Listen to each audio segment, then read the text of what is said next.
I was reading a book behind the counter as it began to rain. It was a slow day, and the calming sound of the weather outside only served to make me drowsier. The book was a detective thing with a dashing PI in search of a femme fatale that had been behind it all along. Predictable, but so good. I was watching the shop all on my own. We sold an array of cheap items. The things that went the fastest were oily chips and soda pops. This day, though, hardly anyone stopped in. The occasional ring of the bell attached to the glass door would rouse me from my half-reading, half-sleeping stupor. Rain always made it that way. Dog-earing the page, I moved to the other side of the counter, taking stock of the snacks we had on display there. A bag of Cheez-Its was calling my name. I hunkered down to pull the bag off the lowest peg and pry the glue at the top apart, dumping 2 or 3 of the crackers into my mouth. I could always pay for them later. Chomping on them while scanning the entirety of the general store, I could see that there was someone towards the rear of the store where the bathrooms and the manager's office was. It was a woman. Funny, I'd not seen her enter. Her hair was frizzy. Even from a distance, I could make out the freckles beneath her clear, water-blue eyes. The alarm bells that were going off were far and away so that they blended in with the background noise. Maybe a manifestation of my brain and nothing more. I was immediately enamored by her. I watched her scan a rack of newspapers or magazines. She lifted one of the thin books as I put a Cheez-It up to my mouth, nibbling it slowly without thinking. The crunch must have travelled the distance between us, because she looked up from the words on the page to me. Surely I was looking at her like a Shakespearean admirer, but the way it probably came across was that I was staring her down with bug eyes as I salivated over a handful of cheesy miniature saltines. She turned back to her magazine and lifted it so that it covered her face. Good job, me. I removed myself from the spot and returned to the register, trying my absolute best not to look in the direction of the woman. Lifting the book, I'd been reading about the detective and the femme fatale. I held the book so it seemed I was reading the words within. Just above the edge of the cover, I spied her. She flipped through the magazine she was holding before dropping it on the rack from where it had come.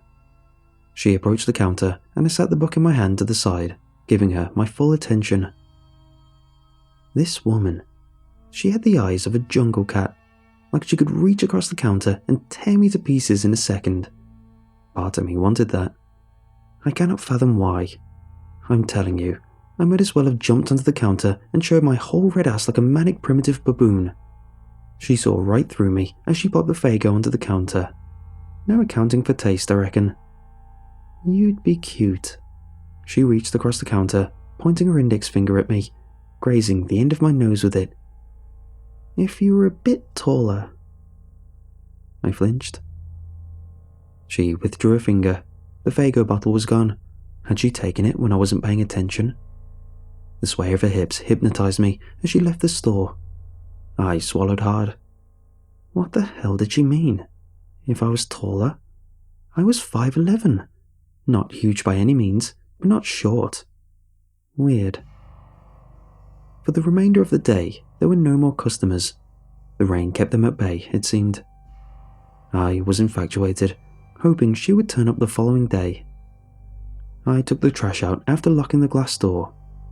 As the motion sensor light around me came alive, the rusty green dumpster was bathed in a soft glow. I tossed the black bag in and examined the paper-strewn parking lot idly as I lit a cigarette. I stood still. The overhead light shut off, and I was left with nothing more than a small cherry glow off the end of my cigarette. As I puffed, I could barely make out the sound of a strange shifting popping sound. It was like the noise came from everywhere all at once, and yet there was no place it could have originated. I twisted around. The sensor light sprang on again, and I was left standing there in the spotlight, searching in all directions for the unknown sound. Feeling foolish, I ducked out the cigarette and tossed it in the dumpster. Sliding into the driver's seat of my compact, I had to adjust the seat. I live alone. No one uses my car but me. It was probably just the components in the seat coming loose or something. I prayed the engine alive and pulled out of the parking lot.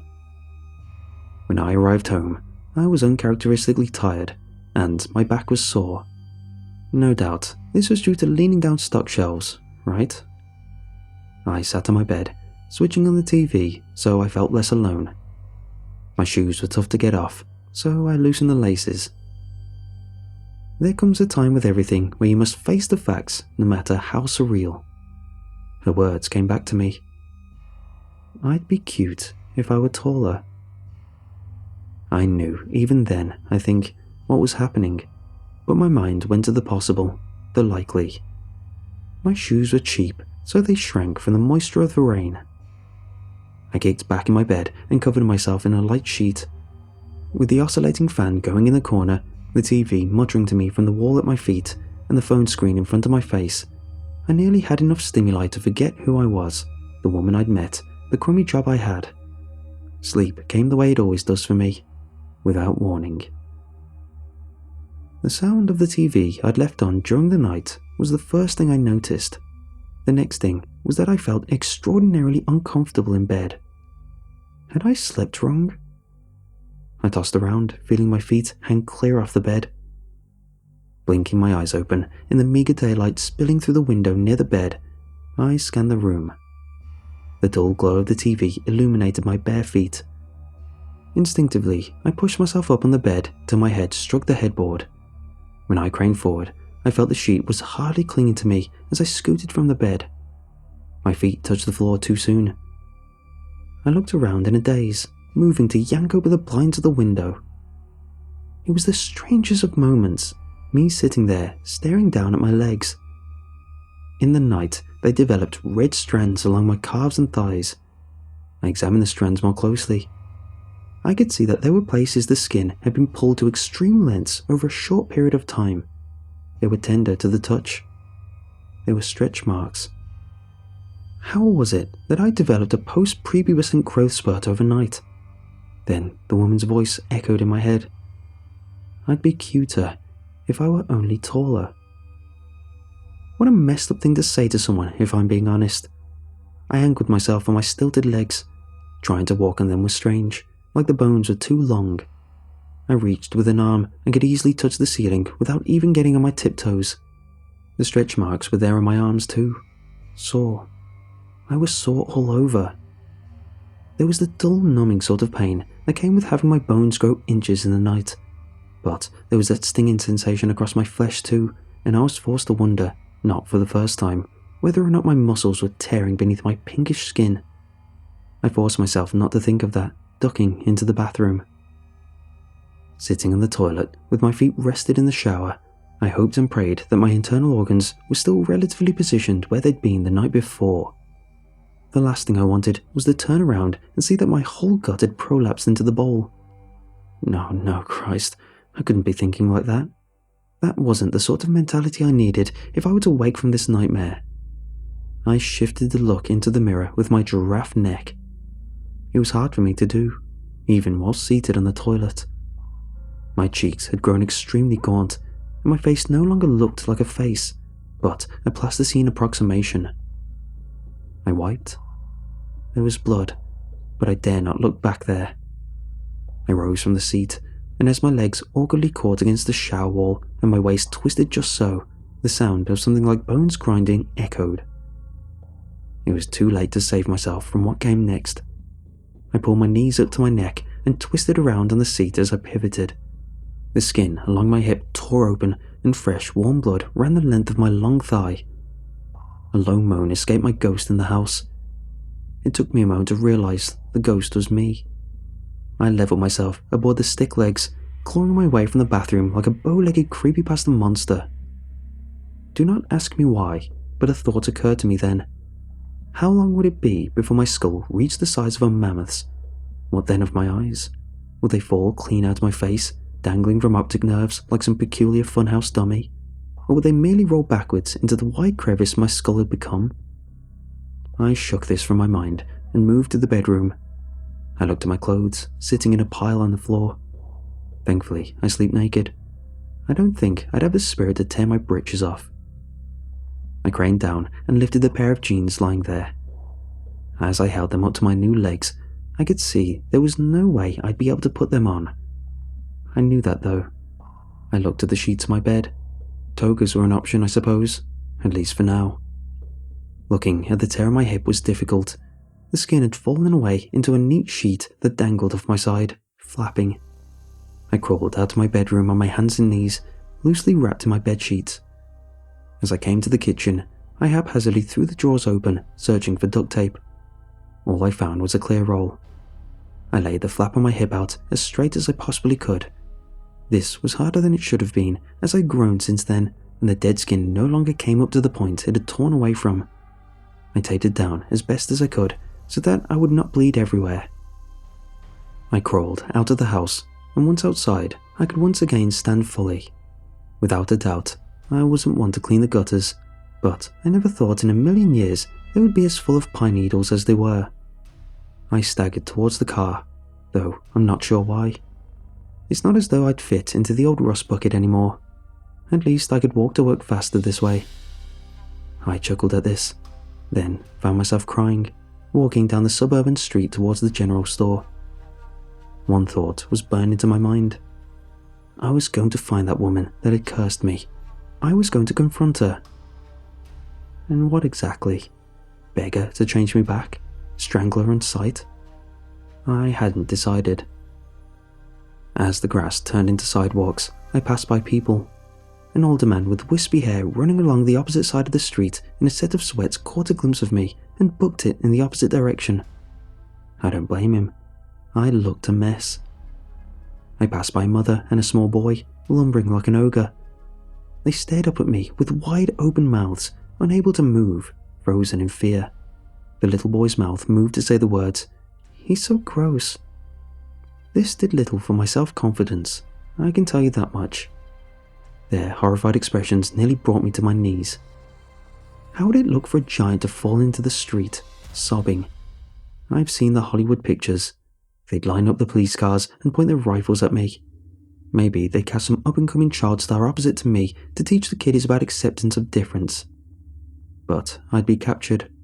How would they even cuff me? Do they have a pair my size? My stomach was spinning, and I hope that's just a figure of speech.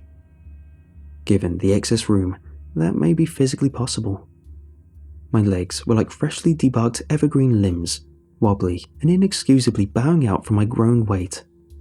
I was sweating, surely, but as I lifted a wayward makeshift toga flap to dab at the moisture on my face and pulled it away, I could see it was quickly staining itself red. It was coming out of my pores as they were stretched to the limit. I could feel it. I was getting so tired, whether it be from moving a body so large or from losing the blood. I couldn't tell you. Why did this have to happen to me? Why did she do this to me? What did I ever do to deserve this? Mr. Fantastic seemed like a pretty rad superhero when I was a kid, but I can tell you now that he's BS. I came to the general store and stilted across the dirty parking lot, stepping over a car that braked hard as it did so. Briefly, I caught the expression of the woman in the cab of the vehicle, shocked. Then she remembered she was in a car and honked. I didn't have the energy to shoot at the middle finger. My legs waved over to the general store, and I sat my hand against the edge of the roof, attempting to catch my breath. "Is that you, Jason?" I looked around on the ground for the voice. It was my boss, an older guy. His belly bulged out from beneath his tucked shirt, and his tie caught in a breeze. The same wind caught my toga, lifting it. "Oh." My boss put up his palm and looked away. "Cover yourself." I pushed the yoga down. My voice creaked out. I could feel my vocal cords like torn rubber bands. "Help me." I took a knee, careful not to scrape my paper-thin skin, and shuffled myself to a sitting position with my back to the general store's exterior wall. "I think I'm dying." My boss's mustache wiggled on his upper lip as he looked me over. "What the hell is this? What happened to you?" I shook my head, choking back tears. "I don't know." But that wasn't true. I knew what was happening. I'd been cursed by some weird voodoo woman that had an affinity for tall guys. "There's a woman here," said my boss. My heart dropped. "What?" I was whimpering as I spied him through a kaleidoscopic weeping. "She's been waiting for you all morning." There she was. She came strolling out of the general store, hair all frizzy and wonderful freckles to die for. What a knockout. What a witch. I moved to reach out at her with my taut-jointed fingers, but my arms fell weak to my side. She was sipping on a Faygo as she approached me and my boss along the storefront. "Oh no," she said. "That's far too tall." She shook her head and took another sip of her Faygo. "No good at all." "What?" I cried. "I don't know. I've never been much good at this sort of thing. It's more of an art than a science, really, so I'm sorry about that." My boss eyed her over, giving her a wide berth as she directly approached my massive leg. She ran a finger along one of the open wet lengths, and the stinging sensation electrocuted my brain. I shivered, trying to get myself under control. "You have to change me back," I said. "You can't just do this to somebody and expect to get away with it." "Oh, you poor thing." She puckered her lips at me. Another sip from a Faygo bottle followed. "Don't you understand? I've already gotten away with it. Who's going to believe you?"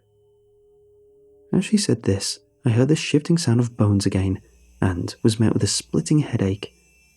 I was certain that my damn brain was rolling around in my skull like one of those bouncy balls you get from the quarter machines and lose after an hour of playing with it. My boss nervously puckered the edges of his mustache.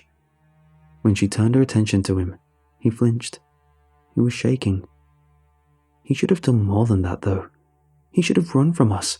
He should have gotten into his car and gone home. But he did not. He stood in awe as the woman approached him with her index finger pointed outward. She poked him in the belly as though he were the damn Pillsbury Doughboy. "You'd be cuter if you lost a few pounds." She walked down the street, out of sight. Just like that. No goodbye, no nothing. He turned and looked at me, dumbfounded. "I know I'm a little round in the middle, but I'm not morbidly obese, right?" he asked. I laughed till I cried like a madman. It hurt.